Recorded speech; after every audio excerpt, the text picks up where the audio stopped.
Hello friends, मैं हूं शशि यादव और आज हम लोग पढ़ेंगे catalyst solid state and surface chemistry का एक topic methods of molecular weight determination of macromolecules या फिर पॉलीमर्स। ठीक है, तो जो पॉलीमर्स का मॉलिक्यूलर वेट डिटर्मिनेशन का जितना सारा मेथड्स है उसको आज हम लोग यहाँ पे पढ़ने वाले हैं। तो the following methods are generally use to determine the molecular weight of macromolecules. ठीक है,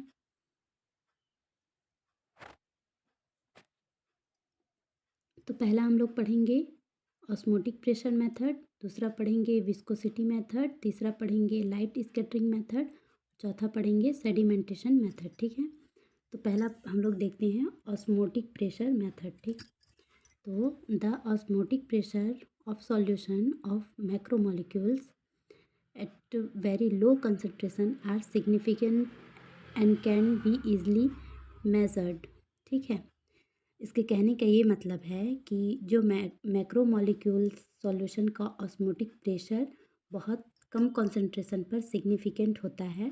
ठीक है, जिसे हम इजीली मेज़र कर सकते हैं। ये यहाँ पे बोला है इजीली मेज़र, तो उसको हम लोग इजीली मेज़र कर सकते हैं। Hence, measurement of osmotic pressure of macromolecules solution can be used to determine the molecular weight of such substance। मतलब जो ऑस्मोटिक प्रेशर मेथड है उसको हम लोग किस लिए यूज़ करते हैं, तो इसको हम लोग यूज़ करते हैं determine the molecular weight of such substance. मतलब मॉलिकुलर वेट डिटरमाइन करने के लिए इसका यूज़ किया जाता है according to one of equation. तो P V N R T, तो पी वी, तो यहाँ पे हम लोग एन की जगह पे डब्लू बाई एम लिखेंगे। ठीक है, और फिर पी बराबर W by V R T by M. ठीक है, ये इधर का जो वी है वो इस साइड आके जो इधर गुणा में था तो इधर आके भाग में आ गया। ठीक है, फिर P बराबर C R T by M, मतलब यहाँ पे जो W बाई वी था उसको हम लोग C लिखे हैं। ठीक, अब यहाँ पे क्या करेंगे, पी सी बराबर आर टी बाई एम, ये जो C है वो इधर आ गया। ठीक है, वेयर P बराबर osmotic pressure of solution macromolecular substance at 7 degree A. ठीक है, और जो C है वो कंसंट्रेशन ऑफ सॉल्यूशन है, P बाई सी जो है वो रिड्यूस ऑस्मोटिक प्रेशर है, M जो है वो मॉलिक्यूलर वेट ऑफ मैक्रोमोलिक्यूल्स है, R जो है वो गैस कांस्टेंट है। ठीक है, तो यहाँ पे जो ये वाला इक्वेशन है इसको हम लोग इक्वेशन 1 दिए थे।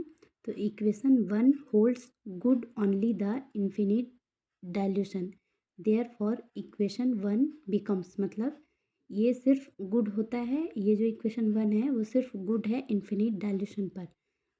तो इसलिए हम लोग और किस टाइप से लिख सकते हैं, तो सी एरो ज़ीरो बराबर आर टी बाई एम।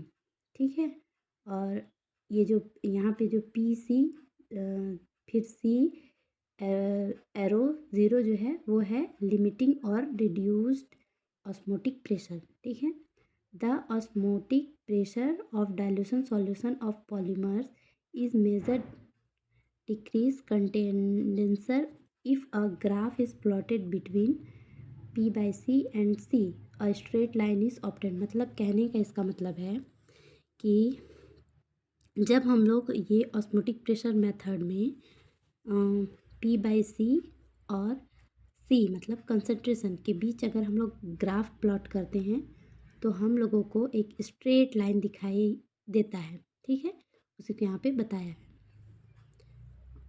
अब देखते हैं।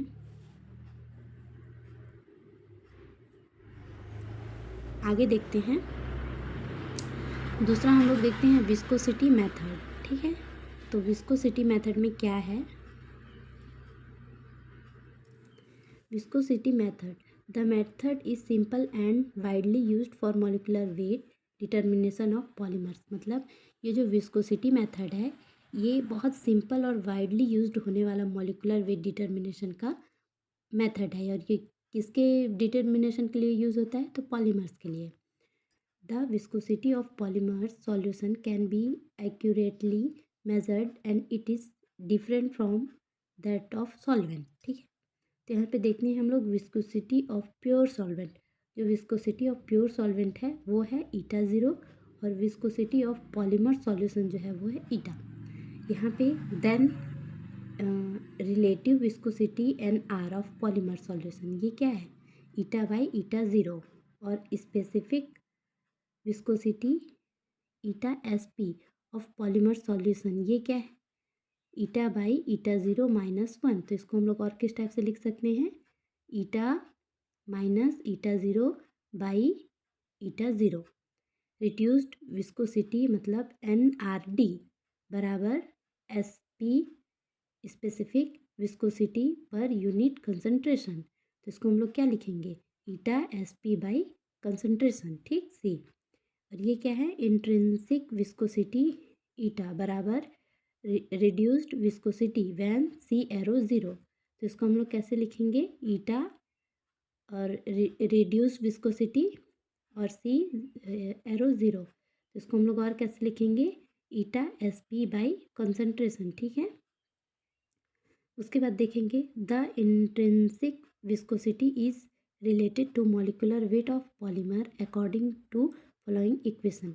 जो इंट्रिंसिक विस्कोसिटी जो है वो मॉलिकुलर वेट पॉलीमर ये जो है वो इस इक्वेशन से हम लोग जान सकते हैं। तो ईटा बराबर Km0, यहाँ पे जो Ka है वो कांस्टेंट है और m जो है वो मॉलिकुलर वेट है। यहाँ पे जब हम लोग ग्राफ प्लॉट करते हैं बिटवीन NRD और C, ठीक है, तो हम लोग को एक स्ट्रेट लाइन ऑब्टेन होता है। मतलब इसमें भी हम लोग देखेंगे तो ये हम लोग को एक स्ट्रेट लाइन ऑब्टेन हुआ है, किसके किसके बीच हम लोग किए हैं, तो वो है कंसंट्रेशन और NRD। ठीक है, अब हम लोग नेक्स्ट मेथड देखते हैं। ठीक है, जो है लाइट स्कैटरिंग मेथड। तो लाइट स्कैटरिंग मेथड में क्या होता है, this method is useful in case of polymer of very high molecular weights. जो लाइट स्कैटरिंग मेथड होता है उसका यूज़ हम लोग तब करते हैं जब जो पॉलीमर है वो बहुत हाई मॉलिकुलर वेट के होते हैं, जो पर्टिकुलरली अबव बताया है 10 लाख जो होगा। ठीक है, the result obtain are quite accurate. ठीक है, इसके जो पर्टिकुलर अबव इतना जो रहेगा,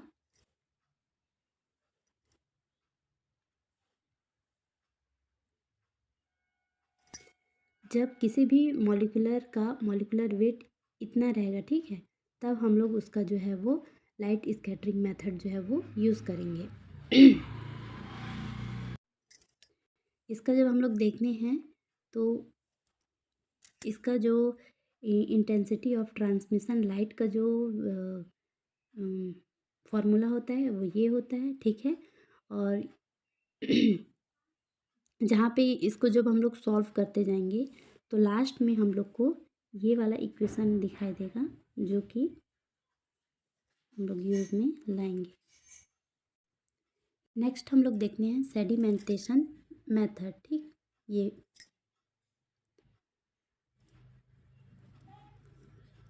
sedimentation method. When a colloidal solution is left in a vessel, the solution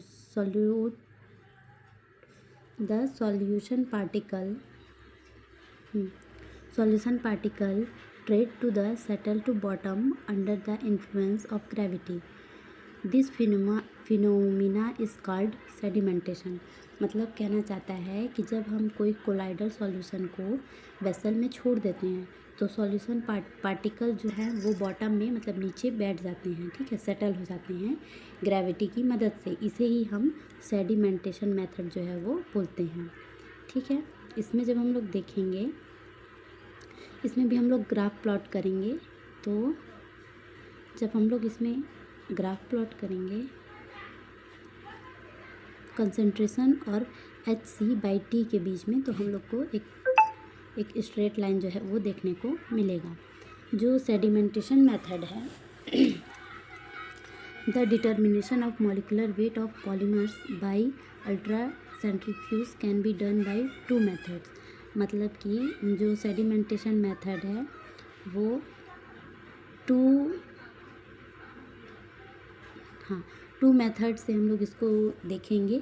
तो पहला क्या है, सेडिमेंटेशन वेलोसिटी मेथड, और दूसरा है सेडिमेंटेशन इक्विलिब्रियम मेथड। ठीक है, तो देखते हैं sedimentation velocity method. The acceleration in a centrifugal field is given by acceleration is centrifugal field, तो क्या है ओमेगा स्क्वायर आर। ठीक है, जहाँ पे ओमेगा जो है वो एंगुलर वेलोसिटी है और जो एक्स है वो है distance of setting particle in the axis of rotation. ठीक है, फिर इसको जो है हम लोग the velocity of sedimentation under centrifugal field is given by, तो इसको हम लोग और कैसे लिख सकते हैं वो बताया है। ठीक है, तो D X by D T बराबर 2r² D rho by D M omega square X by 9 eta, जहाँ पे हम लोग देखेंगे D X by D T क्या है, वेलोसिटी ऑफ सेडिमेंटेशन, आर जो है वो है radius of the particle, D rho जो है वो डेंसिटी ऑफ पार्टिकल, और डी एम जो है वो डेंसिटी ऑफ मीडियम, ईटा जो है वो वेलोसिटी ऑफ मीडियम है। फिर हम लोग इसका जो इक्वेशन 1 है उसको फिर से लिखेंगे, तो हम लोग उसको कुछ इस टाइप से लिखेंगे, D X by X equal to 2r² D rho by D M omega square D T और 9 ईटा। ठीक है, और जब हमको इसको इंटीग्रेशन करेंगे तो इस टाइप से उसका इंटीग्रेशन होगा।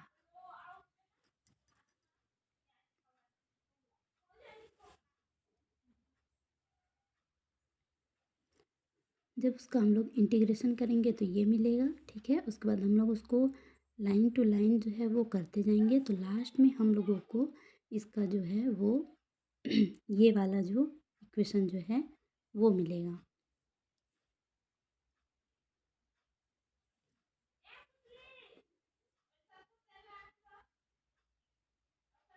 हम लोग को लास्ट में ये वाला इक्वेशन जो है वो मिलेगा, जहाँ पे C1 बराबर क्या है, concentration of particle at point x1 from centre of rotation, C2 क्या है, concentration of particle at point x2 from centre of rotation, m जो है वो है molecular weight of polymers, D rho and D M जो है वो densities of particle and medium respectively है, और ओमेगा जो है वो है speed of rotation in ultracentrifuge, T जो है वो टेम्परेचर, और आर जो है वो गैस कांस्टेंट है। ठीक है, तो जो हम लोग का सेडिमेंटेशन वेलोसिटी मेथड है उसमें हम लोग को ये वाला जो फॉर्मूला है वो